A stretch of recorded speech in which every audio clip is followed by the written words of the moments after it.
Hello दोस्तों, नमस्कार। मैं हूं आपका भाई मोनू डबुरान। अगर आप लोग नए हैं मेरे चैनल पर तो चैनल को सब्सक्राइब कर लीजिए और घंटी को भी प्रेस कर लीजिए, क्योंकि मैं ऐसे ही वीडियो बनाता रहता हूं। तो देर किस बात की, चलते हैं, स्टार्ट करते हैं। और वीडियो में कोई गलती हो गई है तो मुझे कमेंट बॉक्स में ज़रूर बताएं। तो धन्यवाद एंड लव यू।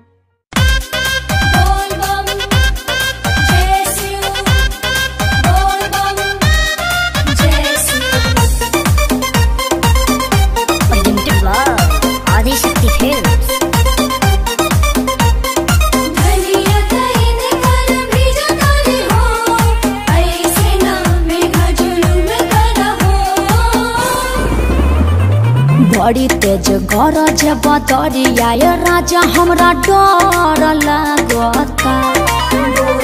भीजल जाता सौंसे शरीरिया न बाबा के खबर लागता। बड़ी तेज गरज बदरिया राजा हमरा डर लागता। भीजल जाता सौंसे शरीरिया न बाबा के खबर लागता। ऐसन जुलुम जनी करू रे सवनवा मनवा रेझ जाए। कि धीरे धीरे बारिश में घा मोर धनिया के सोनर मुहावा भीग जाए।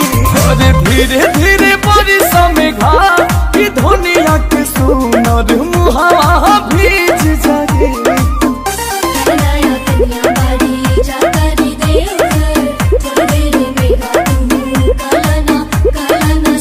बड़िया गरा के देव घर आवतानी हम हो। हमारा से गलती बाबा भइल बा कवन हो। बाबा के नाम जपत रहा, आगे बढ़त रहा। चलत चलत पौआ में पड़ी जा छाला दिलवा खींच जाए।